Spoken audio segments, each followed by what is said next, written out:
warahmatullahi wabarakatuh. Selamat datang di channel Gigi Misteri TV. Alhamdulillah, kemarin kita sudah mengeksplor tempat bersejarah di wilayah Kampung Karatan yang disebut Kuburan Gong. Tim Gigi Misteri TV dapat informasi tidak hanya Kuburan Gong, tetapi di situ ada Bulak Jumaat. Mungkin kita ingin bertanya sedikit terkait Bulak Jumaat, mengenai sejarah kenapa disebut Bulak Jumaat. Sini kita bersama Ki Husein Bawafi. Bisa nggak Mbak cerita sedikit tentang Bulak Jumaat? Siap. Bisa diceritakan di ini, Pak? Terima kasih. Kita cerita dan kita akan ungkap sejarah tentang Bulak Jumaat yang berkaitan dengan Kuburan Gong. Itu adalah merupakan sejarah yang hampir punah, walaupun para orang-orang tua di sekitar masih mengingat sejarah itu. Jadi terjadinya itu nama Bulak Jumaat itu adalah diantaranya setiap malam Jumat, Purnama dan Kliwon itu selalu mengadakan pertemuan besar oleh sebuah kerajaan. Maka kampung Karatan itu ada yang bilang sebetulnya keraton, walaupun keraton kecil. Kemudian di dalam kampung Keraton itu juga ada makam namanya Kober Kebon Ratun. Karena memang orang tua di Karatan itu namanya Kong Ratun. Kenapa disebut Bulak Jumaat? Karena Bulak Jumaat tadi mengumpulkan masyarakat kecil dan selalu memberikan makan. Ada namanya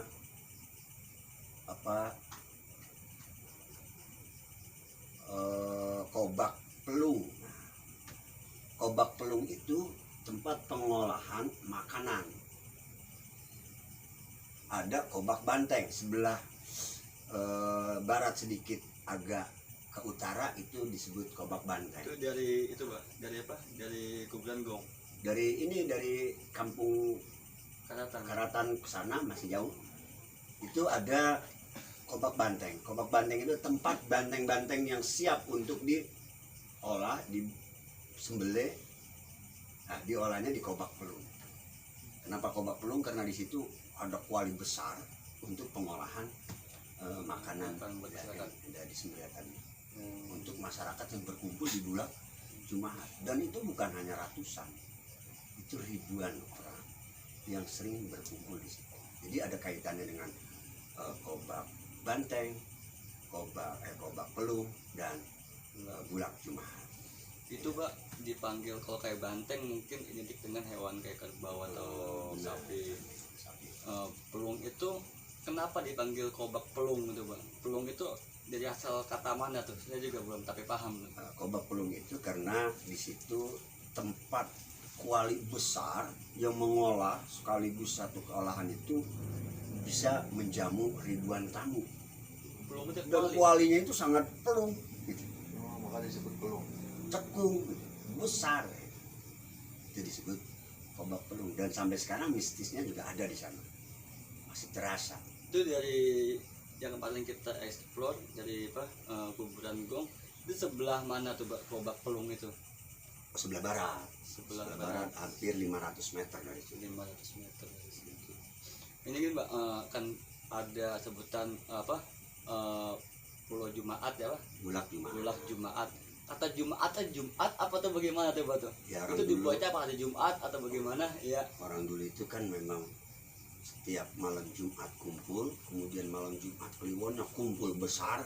Jadi kumpul malam Jumat biasanya itu kecil, tapi ketika malam Jumat Kliwon itu besar. Perkumpulan besar tadi itu diambil daripada dibulakan orang kumpul pada setiap malam Jumat.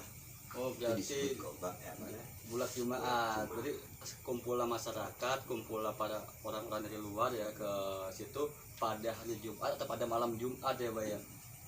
Dan sampai sekarang itu masih banyak orang kumpul di situ. Orang kumpul orang manusia apa sebangsa gaib, sebangsa apa nih, Pak nih? Artinya kalau orang kampung Keratan meninggal dimakamin di Bulak yang Jumatan. Oh, kumpul. Sekarang jadi kober, tempat kumpul orang yang sudah pada wafat. Oh. Ini orang beneran. Dia kan orang bener juga, cuma bedanya udah mati dia kan gitu. Sampai sekarang, dan itu bisa kita buktikan bahwa di sana itu ada kober namanya Bulak Jumat. Berarti mungkin setiap dimakamin berkumpul itu lagi. Ya.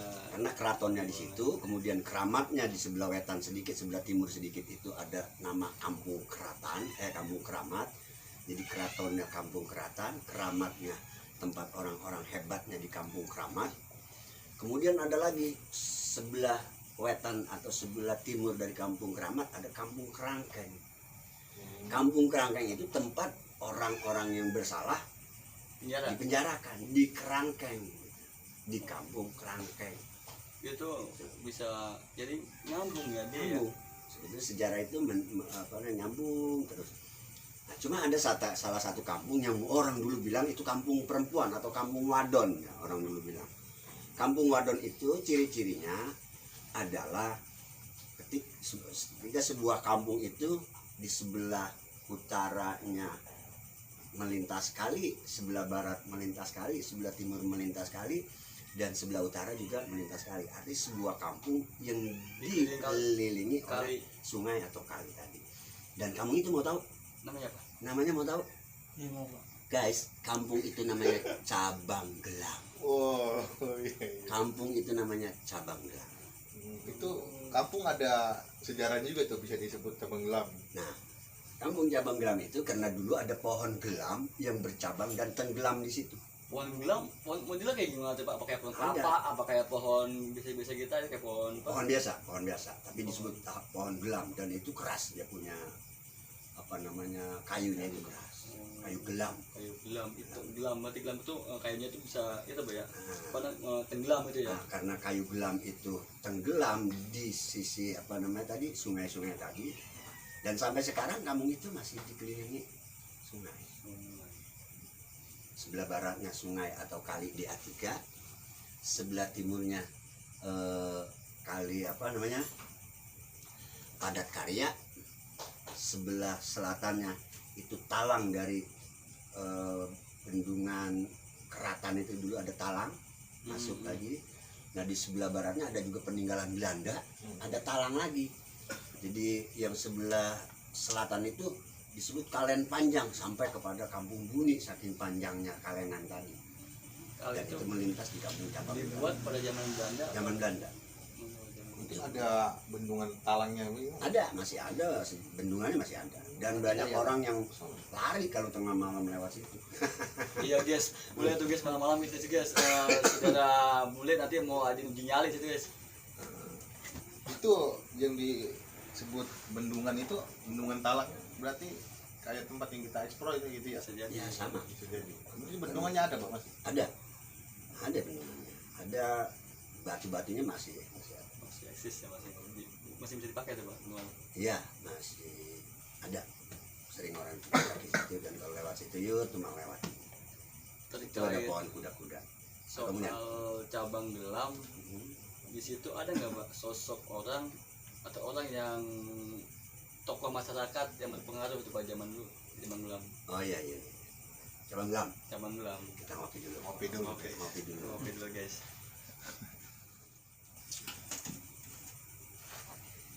Jadi riwayat sejarah tua itu Cabang Gelam banyak tokoh, bahkan ada mandor juga di situ. Nah, kemudian kita kembali agak lebih luas lagi, ada kampung yang sekarang lenyap. Dulu ada kampung tapi sekarang sudah lenyap. Kampung apa itu? Namanya Kampung Pengarengan.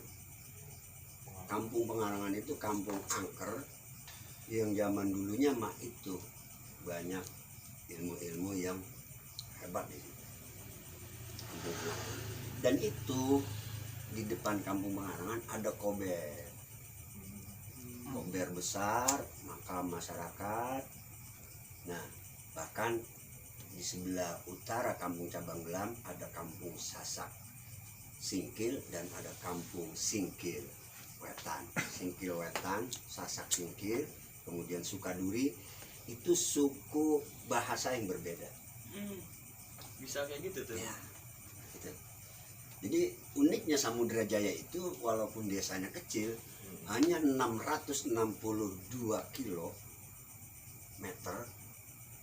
itu punya suku yang berbeda-beda. Ada suku Betawi murni, namanya Kampung Sembilangan. Kalau orang Sembilangan itu makanya nye, Ya, G pakai E di mau belakang. kemana? Gitu. ada apa Elok bahasanya lah, kayak ente lah. Iya. Kemudian Kampung Singkil itu dengan bahasa Banten, bahasa Jawa Banten. Bahasa Jawa Banten. Jawa Banten. Jadi kalau ke Banten kita pasti menemukan bahasa yang Jawa tapi kayaknya kasar. iya Jawa Jawa kasar. kasar, Banten. Nah cerita dari Banten tadi adalah diutuslah seorang tokoh untuk masuk ke wilayah Bekasi dari Banten. Beliau adalah tadi tinggal di Banten Tua. Banten Tua itu termasuk di situ ada hantu, karang hantu, ada karang hantu. Nah, sebelahnya makom daripada Syekh Maulana Hasanuddin sebelah barat, nah, sebelah timurnya ada Syekh Maulana Yusuf. Ya. Nah, itu di antara itu ada namanya karang hantu. Di situ luar biasa. Tapi ini kita kembali kepada siapa yang diutus. Nah, di sini dikenal dengan seorang bernama Kumpi Jair. Nah, Kumpi Jair itu ada di makam depan Kampung Ngarengan yang sekarang sudah lenyap, di sebelah utara Kampung Cabang Gelam, di sebelah selatan Kampung Sasak, di sebelah barat Kampung Singkil. Di tengah-tengah deh Jadi berarti. di tengah-tengah. Di tengah-tengah. Nanti bisa main. Dekat berarti yang kampung hilang itu ya Ya, pengalaman ya. Pengarengan. Itu kampung hilang itu. Kampung Sejarahnya Kumpi Jair mungkin sedikit Bapak jelasin, ceritain Yang tahu biar kita juga bisa paham, bisa tahu gitu. Mungkin ada cikal bakal peradaban Islam ya yang ada di wilayah Singkil atau Cabang Gelam. ya ya Pak. Jadi mohon maaf kepada tim Gigi Misteri TV, saya tidak banyak mengungkapkan tentang makam Kumpi Jair, tetapi yang sudah diketahui oleh banyak orang bahwa beliau adalah punya kesaktian, diantaranya memiliki pusaka keris jalan, keris berjalan di atas meja jalan. Ini menurut pengalaman dan keturunan daripada beliau sekarang. Dan sekarang ini masih ada keturunan beliau dari, kalau nggak salah Ustadz Ma'mur itu keturunan yang ke-7 dari Kumpi Jair. mungkin kita bisa kesana kali Pak, kapan-kapan gitu. Soan ke Ustadz Ma'mur. Iya, silaturahmi ke Ustaz. Silakan kita Ma'mur. bisa ziarah ke makam. Ya aja kan kita bisa ngenalin lah makam itu.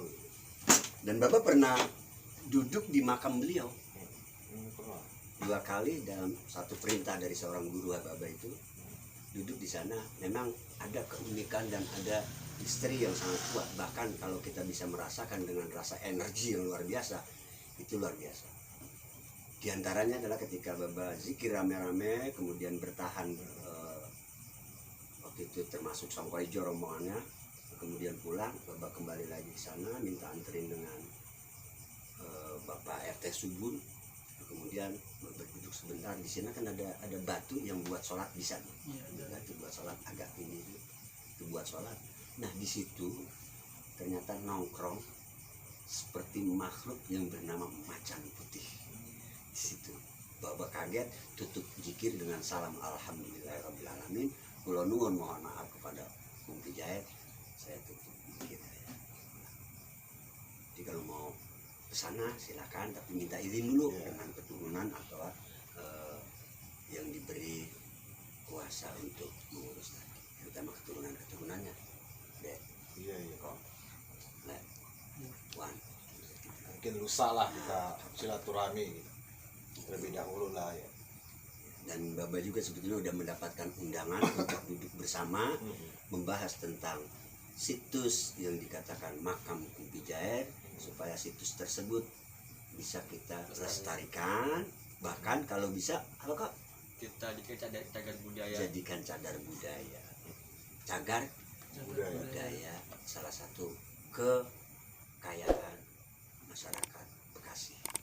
Dan pada tahun 2002 ini, jangan lupa, tahun 2002 ini adalah salah satu program pemerintah untuk membangun dan membentuk cagar budaya dan juga tempat-tempat rekreasi. Baik rekreasi secara biasa maupun secara rekreasi secara rohani atau perjalanan spiritual. Mungkin itu aja sedikit terkait tentang bulan Jumat dan sekitarnya, dan juga sedikit Bapak kita dapat lagi nih misteri nih. Ya misteri ya yang di wilayah dekat wilayah Bulan Jumat atau wilayah Karatan ya. Disebut kampung Cabang Gelam atau kampung apa? Pengarangan yang hilang. Pengarangan ya. kampung yang hilang itu namanya Pengarangan. Itu di sebelah barat makam Kumpi Jaer. Cabang Gelam itu disebut dulu banyak orang nyebut Kampung Wadon. Itu di sebelah utara makam di sebelah selatan makam Kumpi Jaer. Nah, Kampung Singkil di sebelah timur makam Kumpi Jaer, dan Kampung Sasak di sebelah utara Kumpi Jaer. Dan itu sampai sekarang masyarakatnya walaupun sehari-hari ini kalau beli makanan bukan beli makanan ke warung gitu, bukan tuku apa gitu, tuku manganan apa Bahasa Jawa. nah, itu kan. Kita Iya. nggak- Ya, mungkin itu aja teman-teman sahabat Gigi Misteri DP, sedikit menguak sejarah yang ada di Desa Samudra Jaya. Pantengin terus channel kita di Gigi Misteri DP. Jangan lupa like, share, dan subscribe channel Gigi Misteri DP.